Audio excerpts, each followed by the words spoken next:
really works into what our speaker is all about. And I found one from Tony Dungy.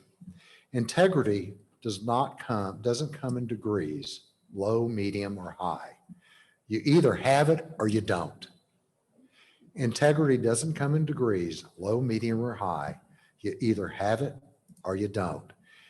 And somebody had to have a lot of integrity to raise $12 billion and have that under management for a number of years. And that speaks to our speaker today, Jerry Rison. He's a securities attorney with Ferguson, Bracewell, Frazier, and Kabatsu.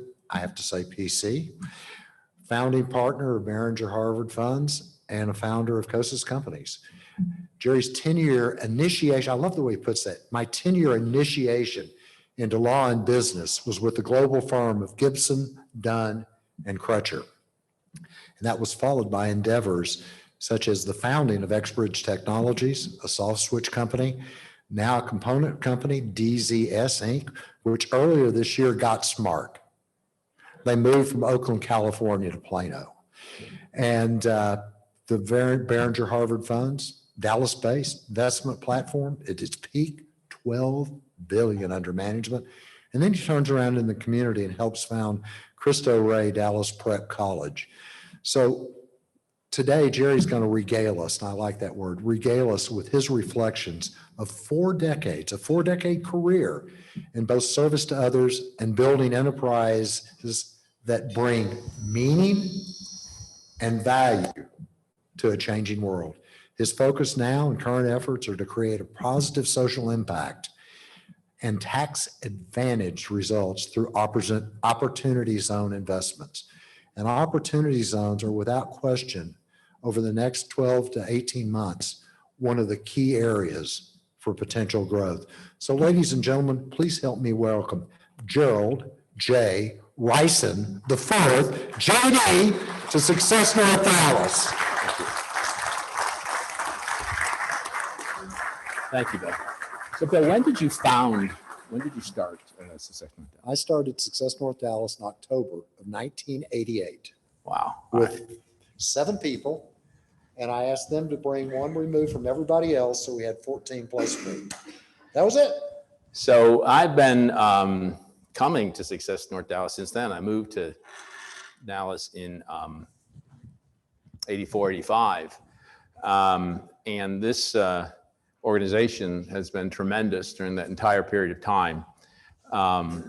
But Bill asked me to give a little background as to how I got through this 4-decade dynamic, how I got up to that 4 decades. So I'm going to do that. I'm a little uncomfortable with the personal information, but I'm going to go through it. You know, after practicing and being in business for 4 decades, it's almost like a recession, right? You don't really know what caused the recession until afterwards. So you go and do your books on it. And I'm going to probably make some mistakes and stumble because I've never talked about myself. I talk about a subject. But one thing that made it easy for me to present was when I came to realization, as I was sitting, it might have been a Success North Dallas meeting. I came to realization that sitting in the audience, I didn't care if somebody stumbled. So why should I care as a speaker if I stumble? So it doesn't really. So, but in any event, let's start it up. Something you can't read. So caution. I'm uncomfortable with hubris. Hubris, I believe, is the root of all sin. But there might be a little bit of hubris in the coming slides if they will work. And I can't quite read them, so I don't really know what I've said. All right. So the initial point in my upbringing is that my dad decided to have a fairly safe career with government. But he joined a really interesting organization, which was called the Federal Bureau of Highways. And at that time, it was the new department that was going to build the interstate highway system. And it's now called the Federal Highway Administration. He started before they put down any concrete for the interstate system, and he retired the year they put down the last concrete in Texas. for the originally planned interstate highway system. And because in government, you move, when you're promoted, you move to the office where that level is located. We lived an average of about 1 year through the first 20 or so years of my life. So we moved around a lot. I got used to being a little bit rootless, being a little bit of an outsider, trying to understand the confused situation as to how systems worked. So I became kind of an analyst of system dynamics. They say that the dominant group in society, which I guess in this country is the Anglo-Saxon Protestant white group, has less understanding of the systems than those that aren't dominant, because they're looking at the system from the outside. I was kind of had that type of upbringing, and it gave me a very systemic kind of view of life. Again, I cannot quite see these slides, they're not big enough for me. Moving on to my career dynamic, I decided, I went to Ole Miss. I discovered Dallas at Ole Miss as all of my business and accounting fraternity brothers came to Dallas in the late 70s, early 80s when it was exploding. And I realized Dallas was going to be a city for the future for decades and decades and decades. And it still is. Today, this determination can be made by young professionals as to Dallas. Its ability its lack of anything particularly beautiful is a huge benefit, because it just can grow and grow. Land price, housing prices can stay down.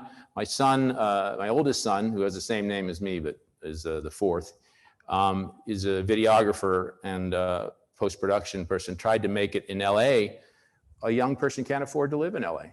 They literally are renting out RVs on the street for young professionals. It's a ridiculous situation, because they think they've got all this beautiful stuff they need to protect, so they don't let people build anything, so that you can't have that growth. Well, Dallas doesn't have that problem. In any event, I began my career as a corporate securities attorney with the intent that I'd learn how to be an entrepreneur. I did that for about 10 years.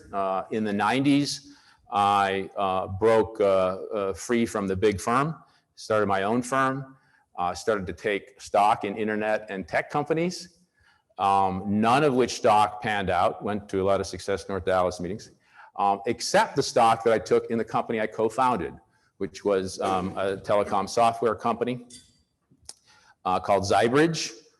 We had coders in Mumbai, we had coders here. We sold to Maury Echabot's zone. Maury Echabot, for those who are old enough to remember those heady days of technology in telecom in Dallas, Maury Echabot is a very famous aggregator of tech companies. So we sold to him and Jeanette Simmons. I was so impressed with them because they just jetted in, literally on jets, on their own jets that they flew themselves into Addison Airport to negotiate with us, and we sold to them for about what was then supposed to be about $500 million. We sold the company. So, but it was a pre-public company, and it was 2020, right? So they were on their way to going public, and by the time they went public, right afterwards, they had the big tech crash. So my whatever tens of $millions of supposed net worth disappeared. But I didn't really know or care, because by that time, my old longtime friend and client, Robert Berenger, had come to me and said, hey, how would you like to set up an investment fund company accessing capital in the way that hadn't been accessed for years? Basically, the retail capital had exploded in the 80s and was destroyed by the Reagan recession of the late 80s, when he overcorrected for tax reform and for some liberality for S&Ls. So at that time, in the 80s, you could get significant losses by investing in apartment communities and other real estate developments. And that's what people invested for. And Reagan thought that was really silly to invest for losses, so he got rid of that statute. And guess what? Everybody had losses. had nothing to do with it. And so that it all cratered, and the retail channel of capital died. And through the 90s, the retail persons were all looking at eyeballs and internet and tech. So you had no retail capital. So it started to rise again in the 2000s with what were called non-listed REITs and other retail products, with the industry slightly changed and divided so that the sponsors were very much different.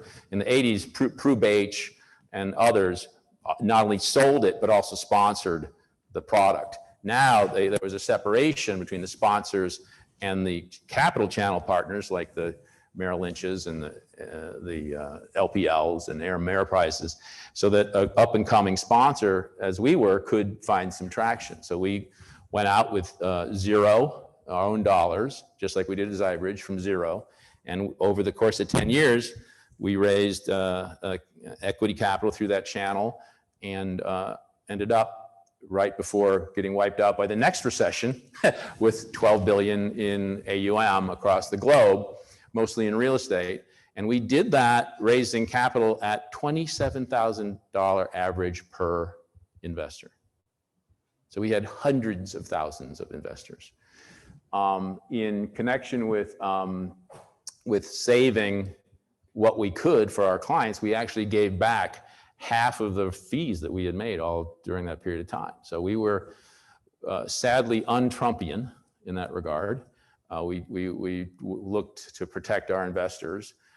Honestly, none of them appreciated it because none of them were made totally whole, with the exception of some later funds that were actually raising money during the recession, which did very well. You might have heard of Monogram Residential. That was originally Behringer Harvard multifamily REIT. And that went public and then sold, I think, to Goldman. But it was after we birthed it and sent it off on its way. But again, got nailed by another recession. So in between entrepreneurial efforts, I practiced law, and I got into that environment. Again, let me see my language over here. Oh, so the things that I've learned along the way is that to have a successful environment, you need to understand what you're doing and what are your subject matter experts that you need to have on board. So in our case, in Behringer Harvard's case, and that is the most important thing for business success, is to aggregate people with the right puzzle pieces to what you're doing, that have the skill sets to do it, and share an ethos with you. In our industry, we had a very vile competitor made up of vile executives who were skilled, and they did very well. In fact, we were the most successful fund platform in the space until they came along. Now, one of those vile people is in federal jail today, but the point is that a vile person shouldn't be partnering with a somewhat ethical person, but if they all come together, it can work. So the net is have the experts that you need for the pieces and be of a shared ethos. And it's probably better to have a positive ethos as opposed to a vile one.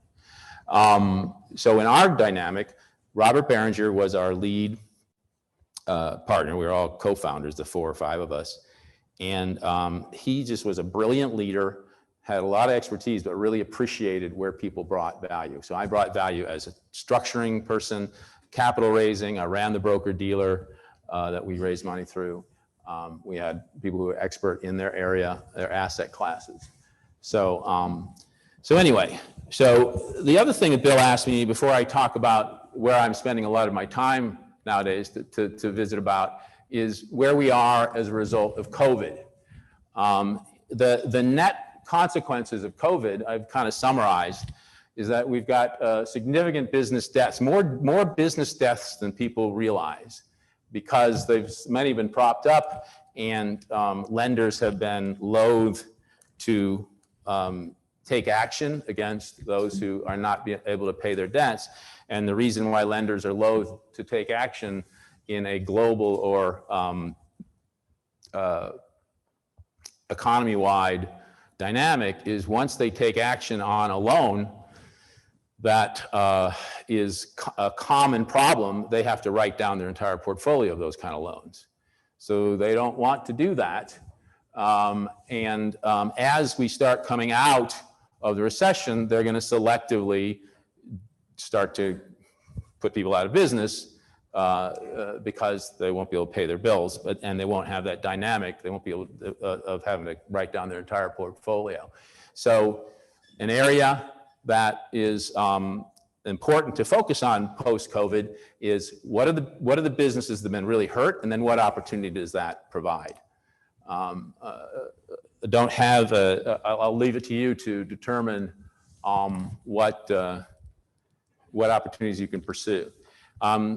This is not unique to COVID, but the secularization of our society and the concentration of centralized power in the federal government is leading to a religion of the savior state. So it's important. The savior state will always fail, as you see in all collectivist governments. And the reason why it will always fail is because another person can't be a savior, right? And certainly not a government. But in the mindset is nonetheless growing.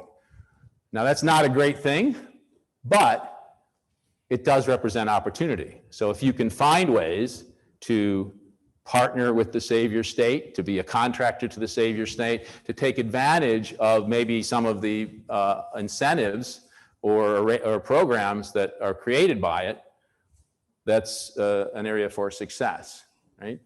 And we're going to be talking about one of those with opportunity zones, and we have a couple of businesses. In addition to my law practice, we have some entrepreneurial efforts going on. And we actually are accessing two different dynamics in that regard.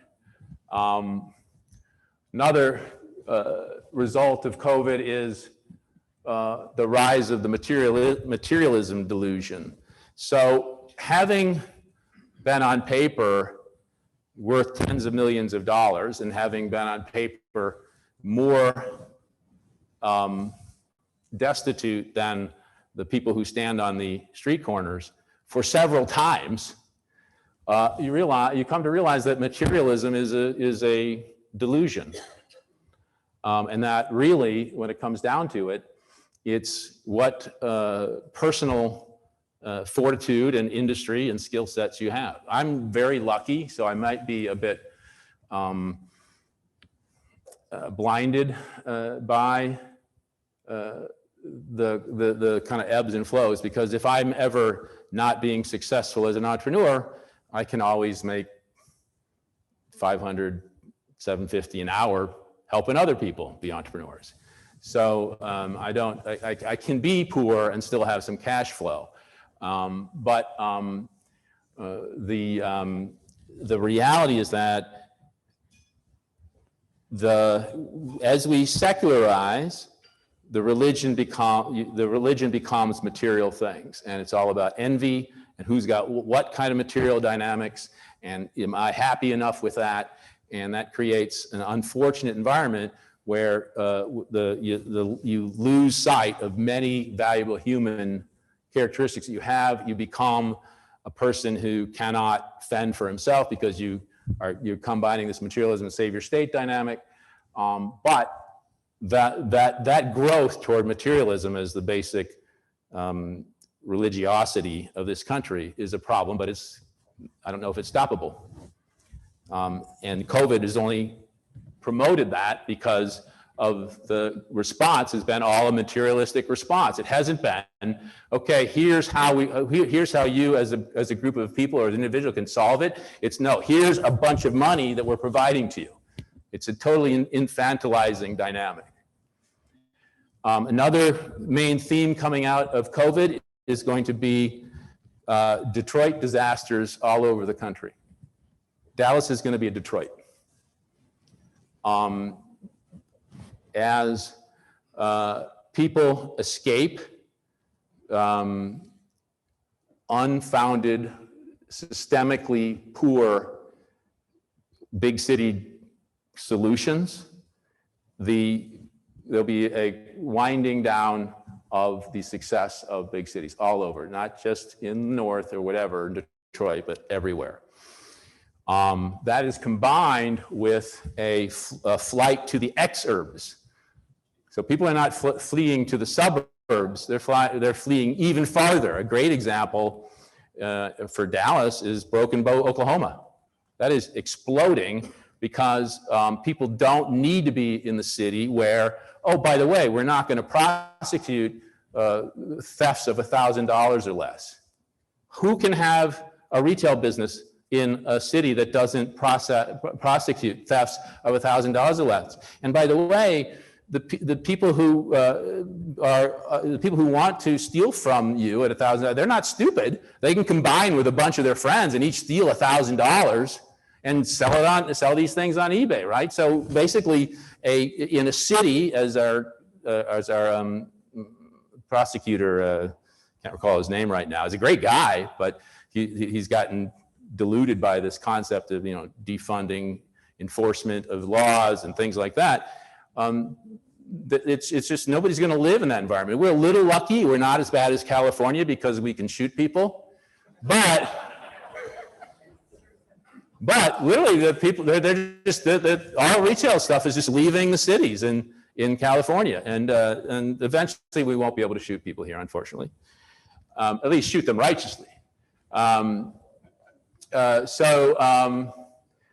So the move to the exurbs is promoted by technology. What's going to happen is cities like Dallas, it's going to be a hub and spoke reality for all of us. We don't need to be in Dallas very much, but we do want to have some hub dynamics here. So if we want to be in the mountains, and it really wasn't until I started practicing and doing business in the opportunity zone space that I even realized there were mountains in Oklahoma. They're kind of small mountains because they're old. They're actually just like the Rocky Mountains. They're uplift mountains, but they're old. There's a few 1,000-foot peaks, the rounded peaks, which does qualify as a mountain. But if you want to, 3-4 days of the week, you can just go up there and get a cabin and get on your computer and do your work, right? So that kind of technological enabling is going to, again, promote all that. So there's tons of business opportunity in that regard. And what's one of the main business opportunities? The exurbs have no infrastructure. So we're doing, again, a ton of work in Broken Bow, but there's no place for workers to live. There's no multifamily. So I'm going up there next week with a developer, a client of mine brilliant developer, a young lady, well, everybody's young to me nowadays, but she's probably in her just a little under 40, built a real estate development company on her own, has a fabulous husband, but he is an entrepreneur in different ways. But we're going up there to scout out building multifamily in Broken Bow in opportunity zones, because all of Broken Bow is an opportunity zone. You'll learn about that in a second. And by the way, this exurb concept, we really don't have, you've been reading how there aren't employees to take jobs. It's not that there aren't employees to take jobs. They're just not where the jobs are. Since people have left the big cities, they've gone to other places that the population has moved around. So it's really a disconnect between jobs and employees. So again, huge opportunity. The staffing world can look at this a little more closely, and there'll be opportunities there. One thing that COVID clearly revealed was that the Western world has allowed too much of its important manufacturing to leave. And that is existential. So I believe what's going to happen is that we're going to start funding and promoting in one way or another more manufacturing here, maybe requiring in key, if we get any intelligence at the federal level, we're going to start identifying key strategic products and say, look, if you're going to sell your product here, you have to manufacture X% of it here, which means that, I'm going to chew my ice, which means that I can't stop myself. And by the way, I think chewing ice is a mammalian imperative. Does anybody here have dogs? So people criticize me for chewing ice, but if I drop a piece of ice on the ground, my dog is on like that. So it obviously is something inherent in mammals. So don't criticize me for that. Anyway, but we're going to have to do things like either provide the type of incentives they do for green energy or do certain requirements about it. Look, if you're going to sell certain strategic products, and strategic products are more micro than you imagine. I mean, we found out that masks were a strategic product, right? Although there's a question of whether masks really matter. But that's got to happen, because as the saber rattling happens in Asia, I mean, China just told Japan they're going to nuke them. Literally told them they're going to nuke them last week, because Japan said, hey, we can't let Taiwan go to China because that's existential to us, that we rely on that dynamic. And even though Japan had to give up a offensive military, they have a military which can be internationally by treaty defensive, and they consider Taiwan to be a defensive dynamic. So anyway, if that goes down, we can't be without, you know, all the things that we use every day. So that's got to change. There's got to be some opportunity there. So here's one area where I think it's a fascinating thing is going on. There is much more financial system muddle than anybody would realize. And there's all kinds of people entering into the muddle. The whole cryptocurrency thing is all about rethinking the whole dynamic of identity, money, transfer of value, holding of value, and it's a bunch of engineer types who've looked at it and said, why do we have these restrictions? Let's blend them all together and change around. That whole financial, that relates to the whole financial system muddle, which derives from the generally unexamined axioms of what money is.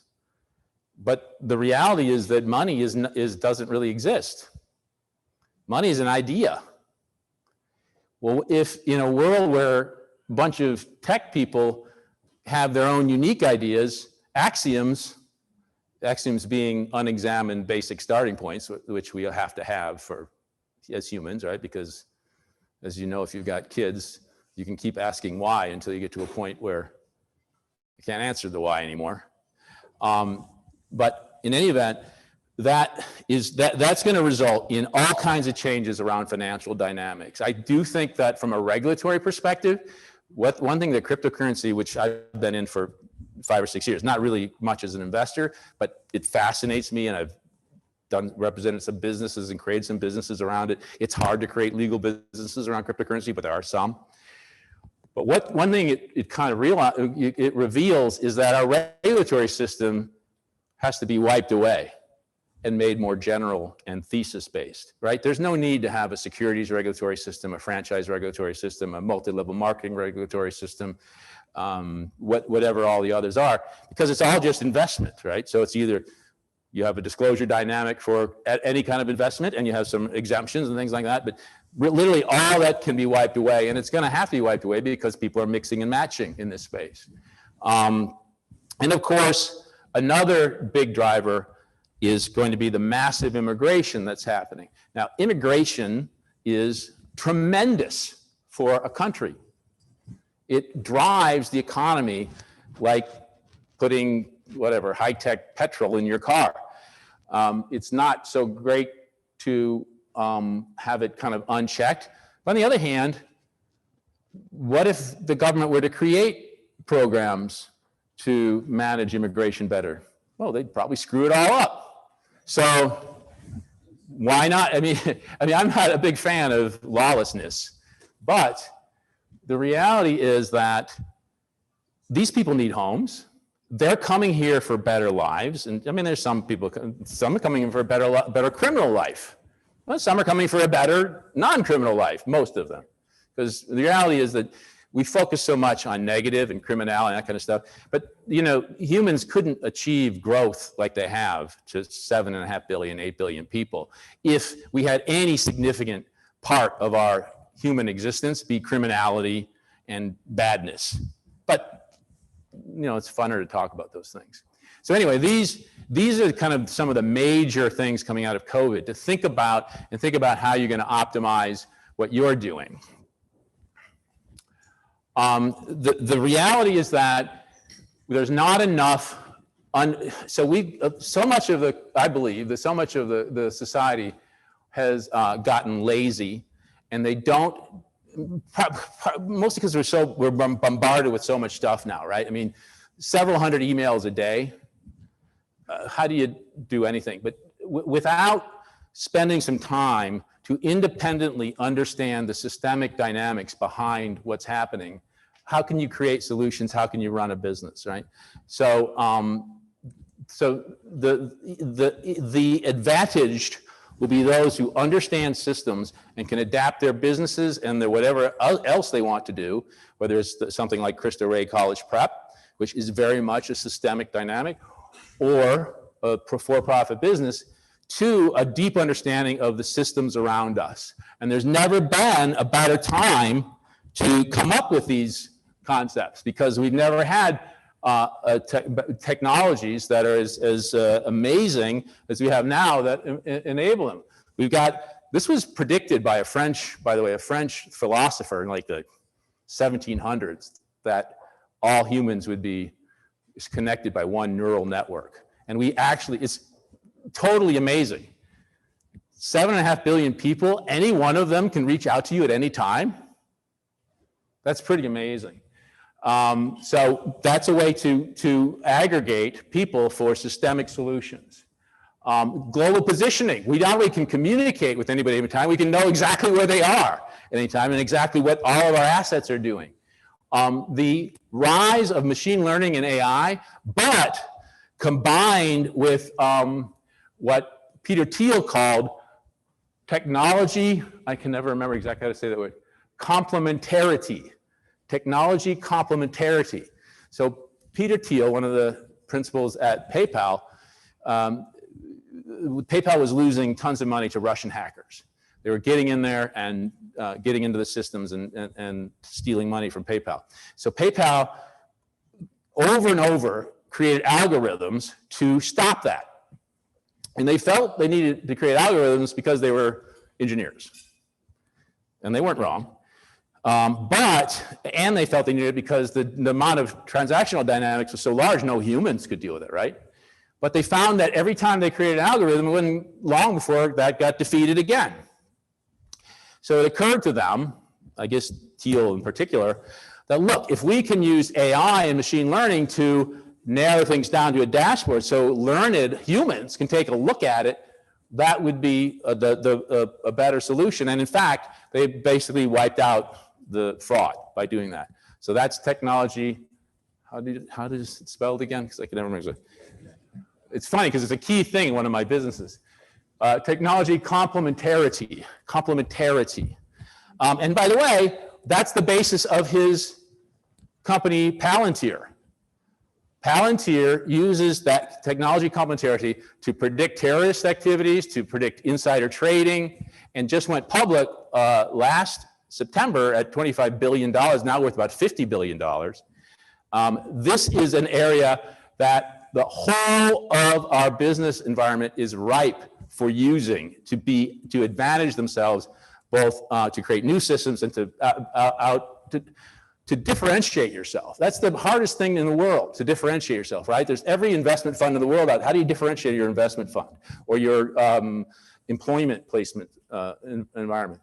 It's a real challenge, but if you can, all of a sudden, you've got lots of business. And if you can beat the competitors at the same time, so this is going to be a key area to do that. Efficient payment systems help with this, and they're only going to get more efficient, especially as cryptocurrency dynamics actually become more accepted and regulated correctly. There's going to be a consistent realization that top-down universal solutions are not solutions. They're ways to infantilize people, and they make problems worse. So the ability to create systems where remember, everybody who creates these tech companies, they don't give you a final product. We oldsters, we want to read instructions. We want to have the final product. They put something out there that is workable, and they see what people want to do with it. What solutions are they creating for themselves? That concept has to be more broadly kind of inculcated into all businesses, right? And then the American difference. So there is a TV show with the guy who was on The Office about Jack Ryan, right? And Jack Ryan is like a State Department guy, like a desk guy who suddenly becomes a superhero. And it was Tom Clancy's. Didn't he write those books? Yeah. So I recently watched a show. So Jack Ryan was going to go down to, it was like based on Venezuela. And Venezuela has a strongman leader. And meanwhile, there's this saintly socialist woman who is like the person that really should take over and make everything lovely. The thing that occurred to me was this. All you're doing is replacing one top-down group with another top-down group. You're not doing what the great American differential is. And the great American differential is a reaction to Europe, which is and was and still is a top-down culture, is a reaction to that kind of thing. The reaction to the king. We're going to let individuals solve problems. The way to solve the problem in Venezuela is empower individuals to create manifold solutions and let the winning solutions survive. So that is the big American differential, and the pendulum's gonna swing back. Well, look, I'm gonna skip through this because I'm kind of talked about most of this. But I will say a few things. We are moving to a world where we will use a lot more things and own a lot less. Everything is going to move to it, and experts will handle the things we have. There's no need for a 100-person subdivision, 100-house subdivision to have 300 cars. And pretty soon, they're going to have about 70 because they're all going to be serving that community under an asset-managed dynamic. Everything, your shoes, your suits, everything's going to be asset-managed because of technology. With the global positioning, with every neural collected. I mean, why, I have a closet full of clothes. Why aren't I sharing that with everybody my size? Except my size changes a lot, unfortunately. But, if it's a very nimble system, I can be whatever size I want because there are going to be lots of people my size, right? So that's I talk about government support, complementary, frontier transcending businesses. It's not just for cryptocurrency and businesses that reduce tax friction. So let's quickly get to Opportunity Zone. So Opportunity Zone is here it is. It's a once in a tax code opportunity for unlimited, untaxed equity upside in tangible assets and operating businesses with a positive impact on underinvested communities. So it was actually a concept developed under the Obama administration. And when Trump came in with his Tax Reform Act, the House negotiated that. The Senate doesn't really negotiate tax bills. They kind of look it over and add some things. And it got stuck in the Senate version in a bipartisan way by Tim Scott and Cory Booker and others. And it got in the reconciled bill, it went in and Trump didn't even know it was there. Everybody criticizes Trump to the extent it's criticizable for that, but it's actually an Obama era concept. And it merely provides that, look, so a fellow named Sean Parker came up with it. He created a foundation. He hired a bunch of Obama policy wonks. He said, look, I want to find a way, as we're coming out of this recession, I don't want the wealth creation to stay in pockets like in Silicon Valley. We need to spread the American dream to underinvested communities. So we want to encourage people who create wealth to take that wealth and reinvest it in underinvested communities. It's kind of illogical in a way because wealth means capital gains in the tax code. So the only thing that gets the benefit of the opportunity zone incentives is capital gains you've created from some other investment. Now, there's no particular need to only have capital gains invested into opportunity zones, the low-income communities, but that's what the statute says. So if you have capital gains from anything, unlike 1031, which has to be real estate to real estate, from cryptocurrency, from stock, from artwork, from selling your music portfolio, as Bob Dylan recently did for $300 million. You can take that capital gains, and if you invest it appropriately, you're not going to be taxed on that capital gains until 2026. You can reduce the taxable amount of those capital gains by up to 15%. It depends if they extend the statute, you can get the whole 15%. They're talking about doing that. And your upside above your original investment, if you hold 10 years or longer, is the basis is written up to fair value, which means what you sell it for creates no tax. It's amazingly powerful. And by the way, that's why we're doing it. We do work all over the country, but we're doing a ton of work in Broken Bow because all of Broken Bow area is an opportunity zone. So all kinds of folks are setting up these little family opportunity zone structures that act like a Roth IRA on steroids. They're basically, there's no income, unlike a Roth IRA, there's no income limit, there's no amount. You can put all your capital gains, and by the way, you can fund it with other dollars. It doesn't have to be just capital gains. Just make the equity only capital gains, loan it some other money, build that portfolio. The statute goes until 2047, build value for those 25, 26 years, and then cash out or just sell it to yourself and write up your basis. The amount you can do, that people are complaining about Peter Thiel and his Roth IRA, everyone in this room can do that outside of a Roth IRA. And you're benefiting approximately 9,000 low-income communities throughout the country and the territories. Almost all of Puerto Rico is because of the hurricane that happened there, almost all of it is an opportunity zone. Every state got to designate 25% of its low-income census tracts as opportunity zones. In Dallas, the kind of leading opportunity zones are, where the Costco is at Parker or Spring Valley and 75, that's an opportunity zone on that side, right? A lot of developable land there. Deep Ellum is an opportunity zone. The Cedars is an opportunity zone. A bunch of South Dallas places are.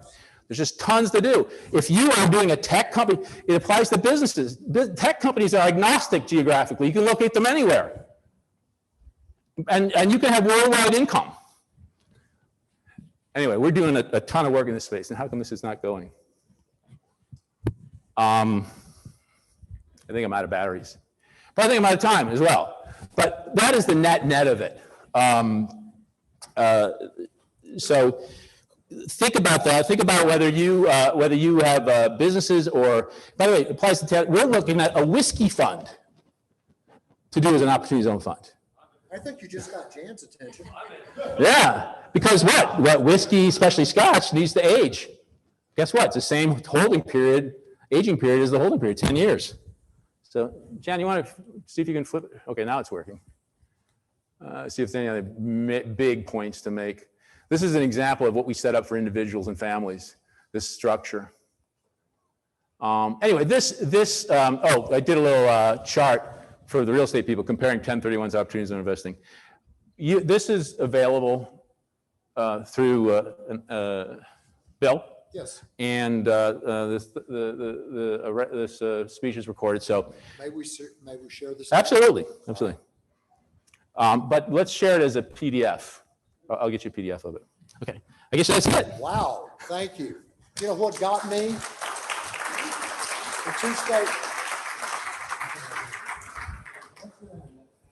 What got me was two statements. A step up in basis and sell it to yourself. Where in the world did that come from?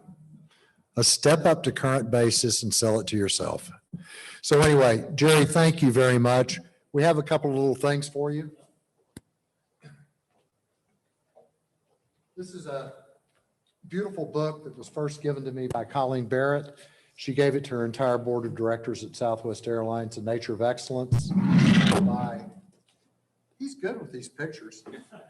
by Lee and Julie Cullen, That's and beautiful. it's an incredible book. It'd be a beautiful book to have in your coffee table at your rental cabin in Broken Bow.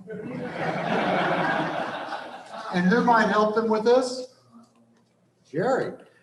Dinner for Two inquires. Oh, thank you. I love it. And We did a deal with Chris McGuire in the Bahamas. there you go. And Breakfast for Two at Awake, which is the Old Egg and I, which is a fabulous place. Thank you. And then he left home without his coat. He forgot his coat.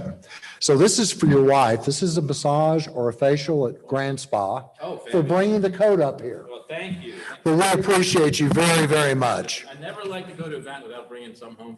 Usually it's the half my steak, but whatever, for my wife. Well, either in that rubber steak or rubber chicken, what can you say? Ladies and gentlemen, you can get a hold of Jerry at Fernandez Bricewell, Frazier, and Kabatsu. And we have a couple of other attorneys here.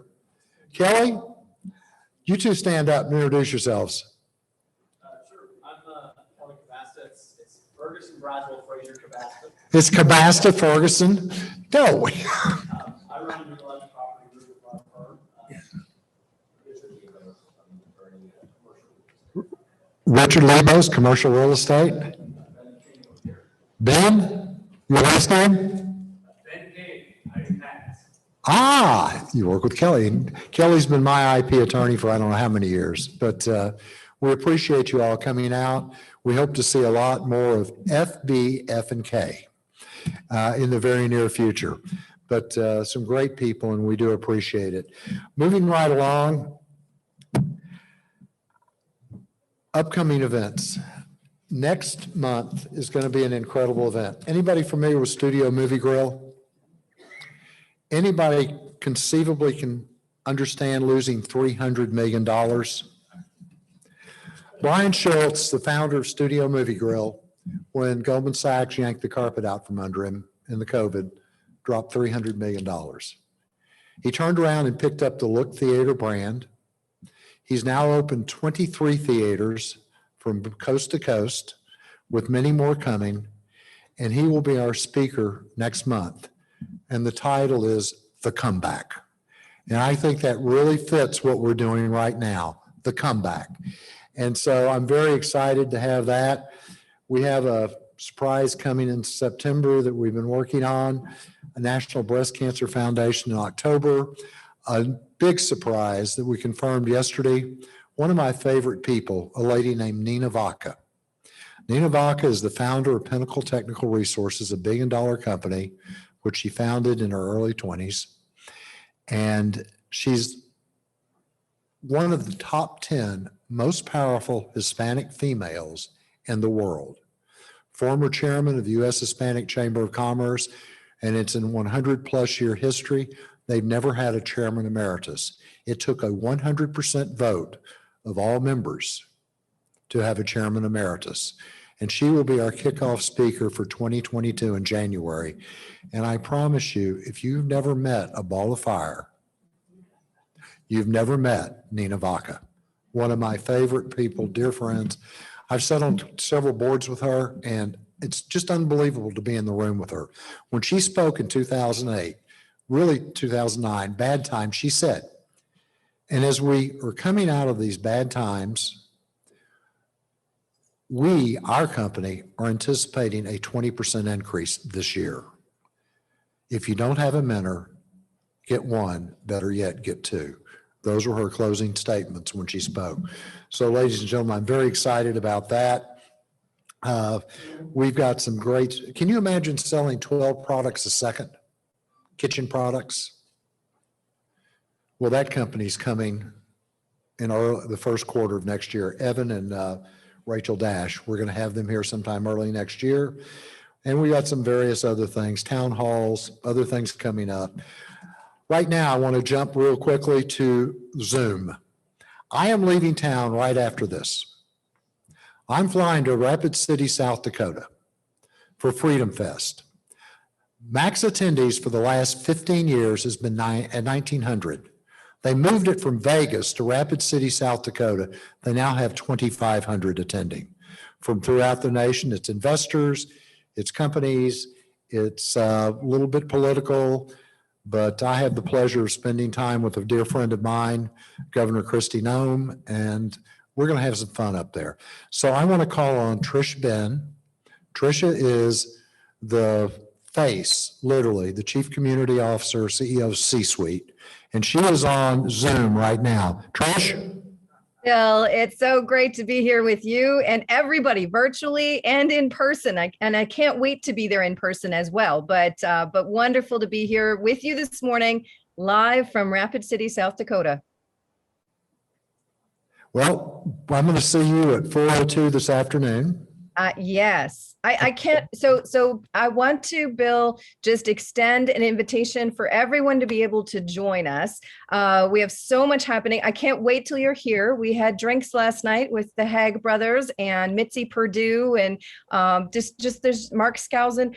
There's so much happening with Freedom Fest. And in terms of the whole Success North Dallas family, you are by extension, of course, part of the C-Suite family, and everybody is invited to join. So if everyone wants to pull open their cell phone, I can get you the information really, really quickly. If you pull open your cell phone and just text CSN, make sure it doesn't autocorrect on you, but CSN, and text that to 55312. And that will give you information. You can just click on the link and you can go down and you can see how to virtually join us. We're hosting virtually. So Bill and I are going to be popping into our booth on site and saying hello. We have the whole C-Suite team split between the virtual and the in-person event, and many of our hero thought council leaders, contributors, and executive leaders of C-Suite. I know many are Success North Dallas members as well, as you know, Bill. And we're going to make it as real and as interactive as we possibly can. And we're going to have so much fun. The virtual experience is only $99 for the whole 4 days.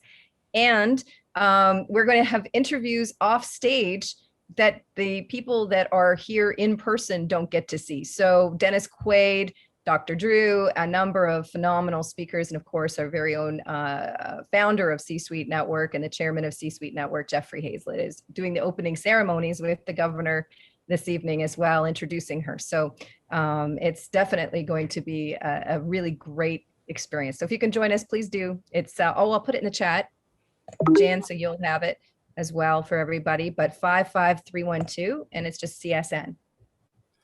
Thank you very much. I look forward to seeing you this afternoon and later today here in Dallas from 2 to 4. John Bayless, are you here? I don't think John made it, but he's doing a Lean Samurai. You can find information on our website, but he's doing practical transformation skills with Mike Rochelle, ABTW. Mike, where are you?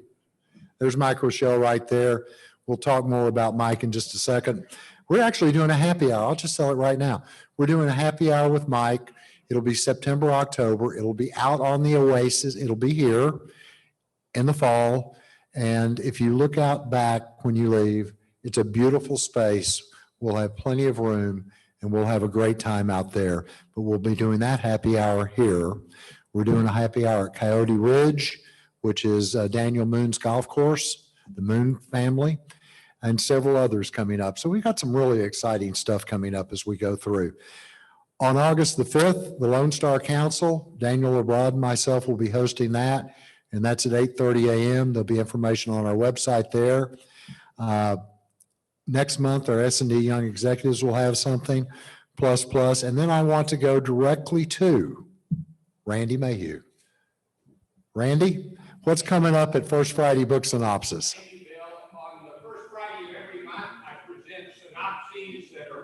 Deep immersions of 2 business books. John Cotter is an expert on change. He has a new book, Change, How Organizations Achieve Hard to Imagine Results in Uncertain and Volatile Times. That's his new book. And then a classic from the last decade, Humble Inquiry, The Gentle Art of Asking Instead of Telling. So those are the 2 books. On August 6th, on Zoom, you get a multi-page handout, and you really will learn the content of the 2 books. Bill, thank you very much. But you have to promise to never tell anyone you haven't read the books. So the First Friday Book Synopsis is I, I make an effort and have for I don't know how many years to always attend that. I always walk out better for it. I've read the books beforehand. I get more from the first Friday event and the synopsis that I get from reading the book. Maybe I'm just a little slow, but it's always paid off for me. So ladies and gentlemen, make that a permanent event in your calendar, and we appreciate it. Okay, I mentioned just briefly upcoming happy hours, Bavette Grill at Granite Park, Virgin Hotel. So we're going to be having some fun. We're still going to do some town halls. And as we come out of COVID, we ask for a little help. We ask that you consider making a donation to Success North Dallas, 20, 30, 40, whatever. But we do other things than just the meetings. But if you go to our website, you look at the application page over on the right, there's click to donate, and that helps all of us. We've gone through some interesting times, and we're coming out of some interesting times to some great opportunities. And if you really enjoyed it, just join. You just join. Luke Hollingsworth, he'll help you outside. You can join here. You can join online. It's $345 a year, 12 months of, I'd say extraordinary. Let's make extraordinary as opposed to fantastic. Of extraordinary meetings. You get a continental breakfast, the best of the best speakers. Bring a first-time guest at no cost. But the most important thing is building the relationships. For you see, our requirements, our mantra for membership is be a success in your own eyes. I have no right to define success for you. Honor your commitments. Let's go back to the handshake and be a giver. It's all about our fellow men and women. We've got 5 minutes left. I want to say any new members in the last 60 days, please stand up if you're here. Introduce yourself by name and your company only. Just your name and your company, please. Start right here. Paul Russo. Kent. Not only did he speak, he rocked the room. Back in the very back. Linda Bloom.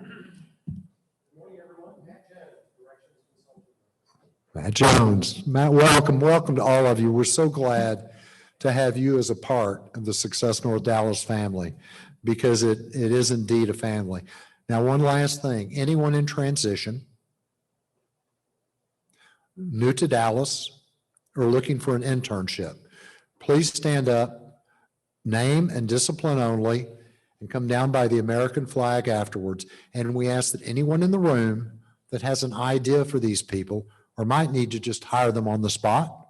We've had that happen several times. When the highest ranking female, the largest company in China spoke here, Lenovo, she hired 6 people over the next 3 months out of this room in 2 countries. So grandiose things do happen.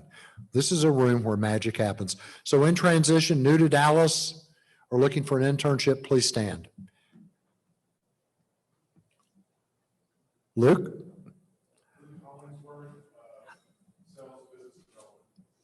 Luke will be out front taking your money on the way out, but hire him as you go by.